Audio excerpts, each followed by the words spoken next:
प्यारे बच्चों, नवांक को डिजी लेसन्स में आपका फिर स्वागत है। आज हम कक्षा 5 हिंदी में विविध प्रश्नावली 3 के प्रश्नोत्तर, खाली स्थान, सही जोड़ी आदि को समझेंगे। तो बच्चों, पहला प्रश्न है, बापू का सपना क्या था? उत्तर, बापू का सपना ग्राम स्वराज का था, या ग्राम स्वराज लाना बापू का सपना था। अगला प्रश्न है, भारत का हृदय किसे कहा गया है? उत्तर, मध्य प्रदेश को भारत का हृदय कहा गया है। अगला प्रश्न है, भारतीय सेना के तीनों अंगों का सर्वोच्च अध्यक्ष कौन होता है? उत्तर, भारत का राष्ट्रपति भारतीय सेना के तीनों अंगों का सर्वोच्च अध्यक्ष होता है। अगला प्रश्न है, रानी अवंतीबाई ने स्वयं अपनी जीवन लीला क्यों समाप्त कर ली? उत्तर, रानी अवंतीबाई अंग्रेज़ों की बंदी नहीं बनना चाहती थीं, अतः उन्होंने स्वयं कटार घोंपकर अपनी जीवन लीला समाप्त कर ली। अगला प्रश्न है, काल से आपका क्या आशय है? ये कितने प्रकार के होते हैं? उत्तर, क्रिया के जिस रूप से समय का बोध होता है, मतलब समय ज्ञात होता है, समय का पता चलता है। क्रिया के जिस रूप से समय का बोध होता है उसे काल कहते हैं। काल 3 प्रकार के होते हैं, वर्तमान काल, भूतकाल और भविष्यकाल। अगला प्रश्न है, हृदय देश में बसा हुआ है और हृदय में देश से कवि क्या कहना चाहता है? उत्तर, कवि इन पंक्तियों के माध्यम से यह कहना चाहता है कि मध्य प्रदेश भारत के बीचों बीच स्थित होने से हृदय स्थल है और मध्य प्रदेश के हृदय में भारत देश विराजमान है। यहाँ पर विभिन्न धर्मों, वर्गों एवं भाषाओं के लोग एक साथ रहते हैं। ऐसा लगता है मानो भारत सिमटकर मध्य प्रदेश में समाहित हो गया है। अगला प्रश्न है, संकट के समय सेना किस प्रकार नागरिकों की मदद करती है? उत्तर, संकट के समय सेना युद्ध कर रहे सैनिकों को रसद व अन्य सहायता पहुंचाने का कार्य करती है। घायलों को अस्पताल तक ले जाने तथा संकट में घिरे नागरिकों को सुरक्षित स्थानों तक पहुंचाने में सेना मदद करती है। अगला प्रश्न है, शब्द युग्म से आप क्या समझते हैं? उदाहरण सहित लिखिए। उत्तर, शब्द युग्म का अर्थ है शब्द का जोड़ा। जब शब्द जोड़े में प्रयोग में आते हैं तब उसे शब्द युग्म कहा जाता है या शब्द युग्म कहते हैं, जैसे अच्छाई भलाई, सीधा सच्चा, दाल रोटी, सुख दुख आदि। अगला प्रश्न है, वाक्य कितने प्रकार के होते हैं? उनके नाम भी बताइए। उत्तर, सार्थक और क्रमबद्ध शब्दों के उस समूह को वाक्य कहा जाता है जो किसी निश्चित विचार या भाव प्रकट करता है। वाक्य 3 प्रकार के होते हैं। नंबर 1, सरल या साधारण वाक्य। दूसरा, मिश्र या मिश्रित वाक्य। तीसरा, संयुक्त वाक्य। अगला है, रिक्त स्थानों की पूर्ति कीजिए। पहला है, श्री कृष्ण बलराम ने मैं शिक्षा ली थी, तो इसमें आएगा बच्चों सांदीपनी आश्रम। श्री कृष्ण बलराम ने सांदीपनी आश्रम में शिक्षा ली थी। दूसरा है, रानी अवंतीबाई की तुलना के साथ की गई है, तो इसमें आएगा रानी दुर्गावती या महारानी दुर्गावती। अगला है, हमारे भारी विद्युत यंत्र पहुँचे हैं। इसमें आएगा देश विदेश। हमारे भारी विद्युत यंत्र देश विदेश पहुँचे हैं। अगला है भारवाहक मजदूर वहाँ के मूल निवासी बन गए और कहलाने लगे। तो इसमें आएगा भारिया। भारवाहक मजदूर वहाँ के मूल निवासी बन गए और भारिया कहलाने लगे। अगला है सही जोड़ी मिलाइए या सही जोड़ी बनाइए। पातालकोट, जनजाति अंचल, अभिमन्यु, चक्रव्यूह, भौरा, गीत, सेना, युद्ध, कचरा, कूड़ादान। अगला प्रश्न है ऐसे वाक्य की रचना करो जिनमें या ऐसे वाक्यों की रचना कीजिए जिनमें नंबर 1 प्रश्नवाचक चिन्ह का प्रयोग हो। तो बच्चों इसका उत्तर है मनुष्य की मुख्य अभिलाषा क्या है और अंत में प्रश्नवाचक चिन्ह लगा देंगे। दूसरा वाक्य हम बना सकते हैं क्या तुम विद्यालय जाओगे और अंत में प्रश्नवाचक चिन्ह लगाएंगे। अगला है अल्प विराम तथा पूर्ण विराम का प्रयोग हो। बच्चों इसका उत्तर लिखेंगे। हम ऐसा वाक्य बनाएंगे, ऐसे वाक्य की रचना करेंगे जिसमें अल्प विराम और पूर्ण विराम का प्रयोग किया गया हो।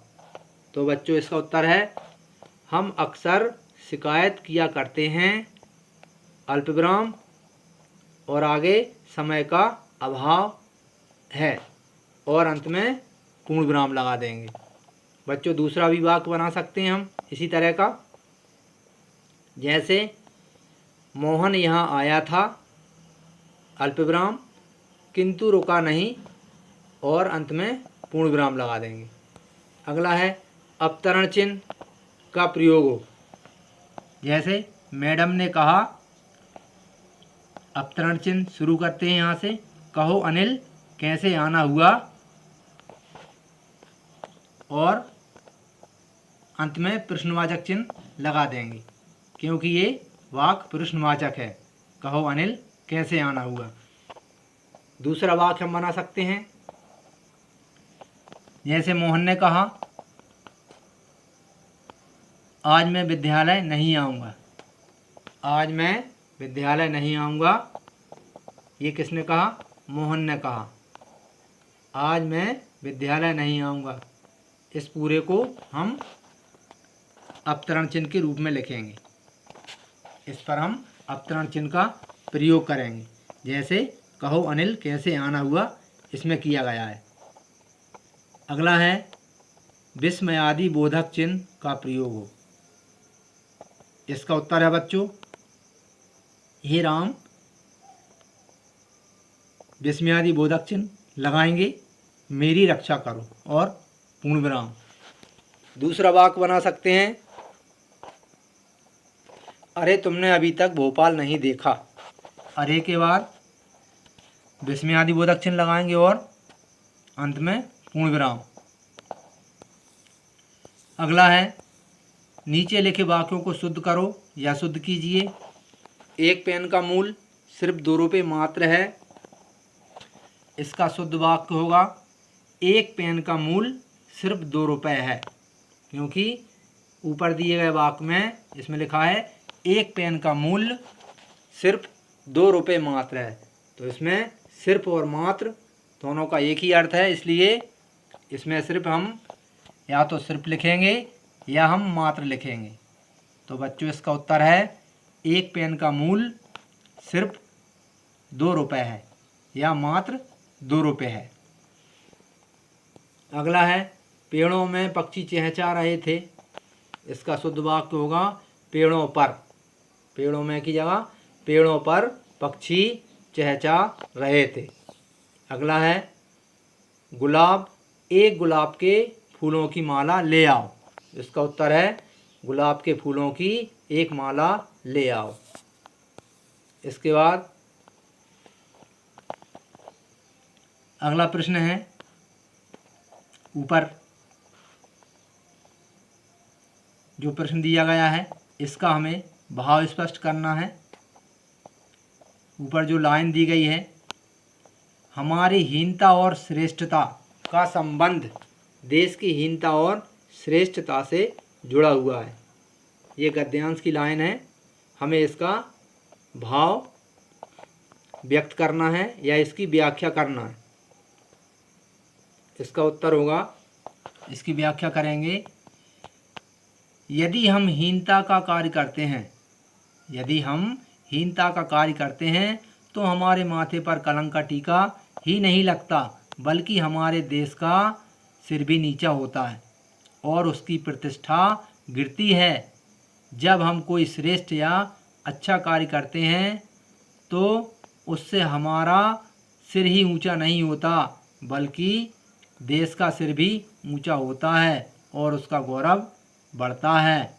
इसलिए हमें ऐसा कोई कार्य नहीं करना चाहिए जिससे हमारे देश की प्रतिष्ठा पर आँच आए। आँच आए मतलब हमारे देश की बदनामी हो। अतः हमें ऐसा कोई भी काम नहीं करना चाहिए जिससे हमारे देश की बदनामी हो, क्योंकि हमारे काम के साथ ही हमारे देश की हीनता और श्रेष्ठता का संबंध जुड़ा हुआ है।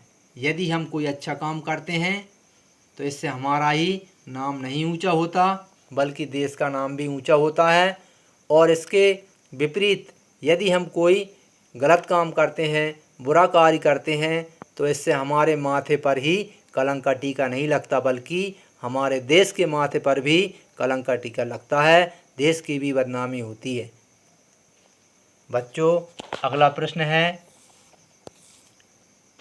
रेस्ट हाउस के ठीक नीचे बहुत गहराई पर दिखाई देने वाला पातालकोट का जनजातीय अंचल मन को मोहित कर लेता है। दर्शक एक बार ठगासा रह जाता है। बच्चों, ऊपर जो लाइन दी गई हैं इनकी व्याख्या करना है या भाव स्पष्ट करना है। पातालकोट का विश्राम गृह मध्य प्रदेश के रमणीय विश्राम गृहों में से एक है। सतपुड़ा की ऊंची पहाड़ी के शिखर पर बने रेस्ट हाउस के ठीक नीचे गहराई पर रहने वाला जनजातीय अंचल मन को मोहित कर लेता है। यह दृश्य देखकर दर्शक मंत्रमुग्ध सा रह जाता है। अगला है, अभी हमने कुछ गद्यांशों के प्रश्नों के उत्तर, गद्यांशों की व्याख्या की, और अब हम अगला प्रश्न है, निम्नांकित पद्यांश पढ़कर प्रश्नों के उत्तर दीजिए। पद्यांश मतलब कविता। अब हम इस कविता को पढ़ेंगे और कविता को पढ़कर हम जो नीचे दिए गए प्रश्न हैं उनके उत्तर लिखेंगे। कविता को पढ़ते हैं बच्चों। पर्वत कहता शीश उठाकर तुम भी ऊंचे बन जाओ, सागर कहता लहराकर मन में गहराई लाओ, पृथ्वी कहती है धैर्य न छोड़ो, कितना ही हो सिर पर भार, नभ कहता है फैलो इतना, ढक लो तुम सारा संसार। बच्चों, अभी हमने कविता की पंक्तियां पढ़ी, अब हम प्रश्नों के उत्तर समझेंगे। पहला प्रश्न है, पर्वत क्या संदेश दे रहा है? तो बच्चों, इसका उत्तर है, पर्वत ऊंचा उठने का संदेश दे रहा है। सागर क्या कहता है? सागर मन में गहराई लाने को कहता है। पृथ्वी क्या ना छोड़ने को कह रही है? उत्तर, पृथ्वी धैर्य ना छोड़ने को कह रही है। अगला प्रश्न है, संसार को ढक लेने की सीख कौन दे रहा है? संसार को ढक लेने की सीख नभ दे रहा है। नभ मतलब आकाश दे रहा है। अगला प्रश्न है, आप सेना के किस अंग को पसंद करते हैं और क्यों? उत्तर, सेना के 3 अंगों में से वायु सेना को पसंद करते हैं। बच्चों, वैसे तो हमारे भारत के तीनों सेनाओं के अंग प्रमुख हैं, महत्वपूर्ण हैं। जल सेना, थल सेना, वायु सेना, तीनों ही अंग श्रेष्ठ हैं, किंतु सेना के 3 अंगों में से वायु सेना को पसंद करते हैं, क्योंकि वायु सेना युद्ध के समय हवाई हमलों से देश की रक्षा करती है और थल सेना को आगे बढ़ाने में भी मदद करती है। वायु सेना नौसेना की भी सहायता करती है। दुर्गम स्थानों में युद्ध कर रहे थल सैनिकों को रसद तथा अन्य सहायता पहुंचाने का काम भी वायुसेना करती है। इसके बाद बच्चों, ये चित्र दिया गया है, इस चित्र को ध्यान से देखना है। ध्यान से देखने और समझने के बाद हम इस चित्र को देखकर बच्चों वाक्य लिखेंगे। तो हम इस चित्र को देखकर कितने भी वाक्य बना सकते हैं। तो बच्चों, अभी जो चित्र दिया गया है इसको हम ध्यान से देख रहे हैं और अब आगे चित्र को देखने के बाद प्रश्नों के उत्तर समझेंगे। तो बच्चों, पहला प्रश्न है, चित्र देखकर वाक्य लिखेंगे। तो पहला वाक्य है, चित्र में महाजन का घर दिखाई दे रहा है। पहला वाक्य। दूसरा है, महाजन अपने बही खातों में कुछ लिख रहा है।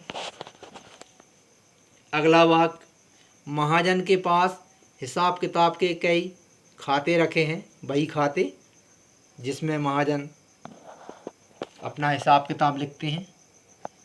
चौथा है, पास ही में महाजन से उधार लेने के लिए एक किसान खड़ा है। पास में किसान खड़ा है। अगला है, महाजन के पीछे तिजोरी बनी हुई है या तिजोरी रखी हुई है।